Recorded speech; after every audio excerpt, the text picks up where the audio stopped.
আসসালামু আলাইকুম রহমতুল্লাহ। ARC wisdom web চ্যানেলের পক্ষ থেকে আপনাকে জানাই স্বাগতম। আমি আজ আলোচনা করব রিজিক কমে যাওয়ার কারণসমূহ সম্পর্কে। তো আসুন আমরা জেনে নিই। মহান রব্বুল আলামিন আল্লাহ তাআলা পবিত্র কুরআনুল কারিমে ইরশাদ করেছেন, তুমি বলো, নিশ্চয় আমার রব যাকে ইচ্ছা তার রিজিক সম্প্রসারিত করে দেন, আর যাকে ইচ্ছা তার রিজিক সংকুচিত করে দেন, কিন্তু অধিকাংশ মানুষ তা জানে না। সূত্র সূরা সাবা আয়াত ৩৬। পবিত্র কুরআনুল কারিমের উপরোক্ত আয়াত থেকে জানা গেল যে আল্লাহ রাব্বুল আলামিন রিজিক সম্প্রসারিত ও সংকুচিত করে থাকেন। তবে বেশ কিছু কাজে মানুষের রিজিক ক্ষতিগ্রস্ত হয়, অর্থাৎ রিজিকে বারাকা কমে যায়।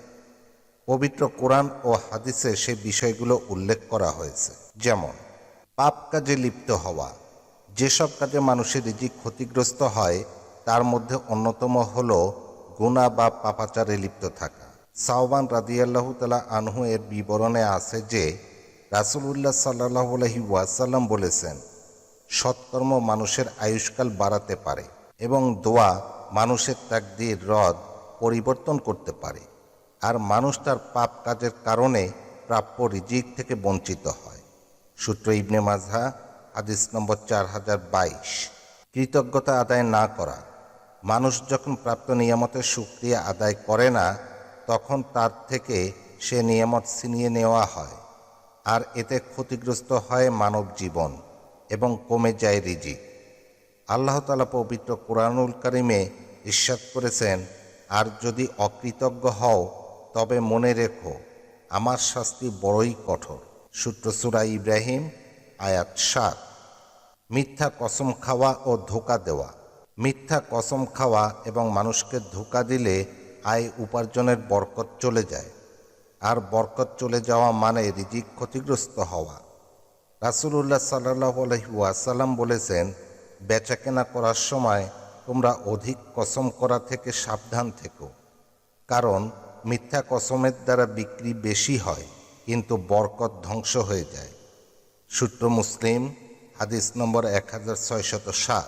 রাসূলুল্লাহ সাল্লাল্লাহু আলাইহি ওয়াসাল্লাম আরও বলেছেন, ক্রেতা ও বিক্রেতা যতক্ষণ পর্যন্ত বিচ্ছিন্ন না হয় ততক্ষণ পর্যন্ত ক্রয় বিক্রয় সম্পন্ন করা কিংবা বাতিল করার সুযোগ রয়েছে।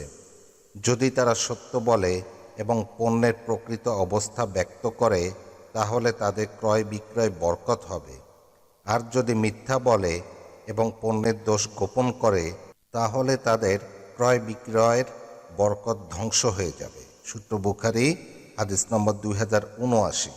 সুদের কারবার করা। সুদের মাধ্যমে ব্যবসা বৃদ্ধি হয়। আপাত দৃষ্টে এমনটা মনে হলেও সুদের কারবারের দ্বারা ব্যবসার বরকত নষ্ট হয়ে যায়। আল্লাহ তাআলা পবিত্র কুরআনুল কারিমে স্পষ্ট ভাষায় বলেছেন, আল্লাহ সুদকে ধ্বংস করে দেন এবং সাদাকাকে বর্ধিত করে দেন। সূরা বাকারা আয়াত 276। জাকাত না দেওয়া।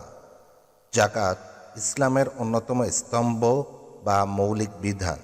জাকাতের বিধান প্রণয়ন করে ধনী দরিদ্রের মধ্যে ভারসাম্য ঠিক রেখেছে ইসলাম। সঠিকভাবে জাকাতের বিধান আদায় না করলে রিজিকের বরকত উঠিয়ে নেওয়া হয় এবং এতে রিজিক ক্ষতিগ্রস্ত হয়। রাসূলুল্লাহ সাল্লাল্লাহু আলাইহি ওয়াসাল্লাম বলেছেন, যখন কোনো জাতি জাকাত আদায় করা বন্ধ করে দেয় আসমান থেকে তখন বৃষ্টি বর্ষণ বন্ধ করে দেওয়া হয়। পৃথিবীর বুকে যদি কোনো চতুষ্পদ জন্তু না থাকত তাহলে আর কখনো বৃষ্টি হতো না। সূত্র ইবনে মাজাহ, হাদিস নম্বর 4019। হারাম উপার্জন। হারাম উপার্জনের রিজিকের বরকত কমা প্রসঙ্গে আল্লাহ তাআলা ইরশাদ করেছেন, হে মানব জাতি, তোমরা পৃথিবী থেকে হালাল ও পবিত্র বস্তু ভক্ষণ করো। সূরা বাকারা আয়াত 168। স্রষ্টার ঐশী নির্দেশ অমান্য করে হারাম উপায়ে উপার্জন করলে রিজিকে বরকত কমে যায়।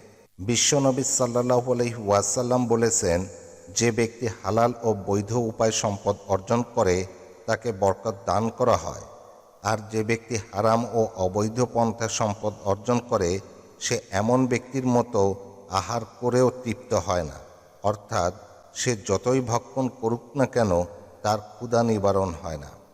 সূত্র মুসলিম, হাদিস নম্বর 1052।